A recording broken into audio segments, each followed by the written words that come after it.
Labutis. Pažiūrėkime, kokią žinutę tau siūs kortos. Taip.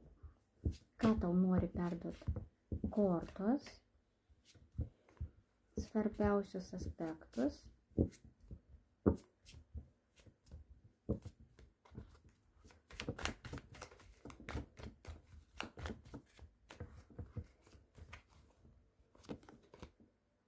Taip. Mane žiūrės arba moteris, arba moterims, tai ši informacija. Taigi, kas dar?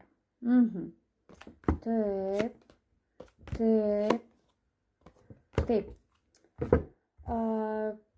Informacija bus moterim, kurios, sakykime, greičiausiai jau išsiskyrė su savo princu. Taip.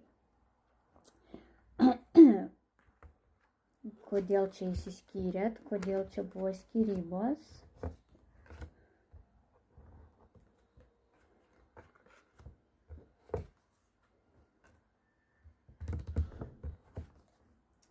Išėjo ir paliko, ane?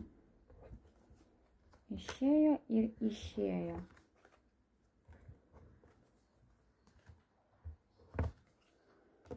Nu, kaip bebūtų, išėjo ir jeigu nebuvo oficialių skyrybų, bus oficialius skyrybos.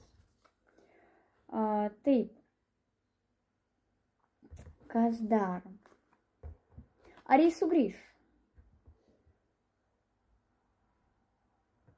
Neskubės. Visai neskubės. Grįžti jis. Taip. Rodau.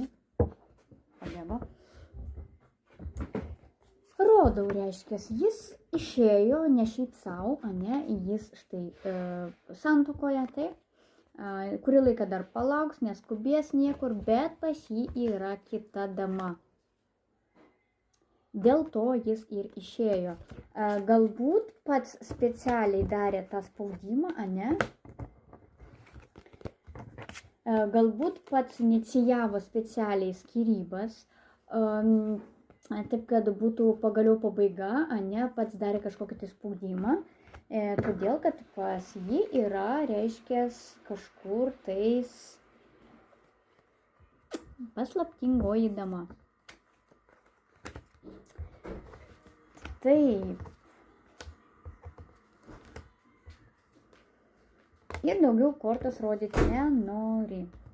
Reiškia, šeimoje gali būti ir taip, kad jeigu, tarkim, jis nenorės nutraukti ryšių su šia šeima ir neaišku, ar grįš į aną šeimą ir gali būti, kad jis gyvens per dvi šeimas, nes šeimoje yra vaikų, gali būti, kad jis lieka dėl vaikų. Ir daugiau kortos mums uždaro informaciją. Damos, tai žinutė jum. Tikrinkit telefonus, tikrinkit informaciją, tikrinkit, kažkaip turit rasti tą tikrovę, kur jis, kodėl jis išeina, ko jam trūksta, kodėl jis taip elgiasi, ane. Galbūt kažkur problema yra jumise, galbūt jame yra problema. Bandykit ieškoti kompromiso, jeigu nenorit prarasti savo artimo vyro, ane, kadangi jeigu jau atsirado kita, tai reiškia, jam kažko trūksta, jis tavyje kažko neranda, ane. Pabandykit psichologiškai rasti kompromisų, daugiau pasikalbėkit, atvirom temom pasikalbėkit, ko jam trūksta, dėl ko jis taip, ane. Jeigu matot, kad kažkas negerai, kad bandytų pasipasakoti, visgi artimi žmonės, ane, ir galbūt jau kažkas ilgą laiką nugyveno ir nežino, kaip teisingai prieiti prie jo, ane, kaip jį teisingai užkalbinti. Darykite tai per popierių, ane, darykite tai žinutėmis.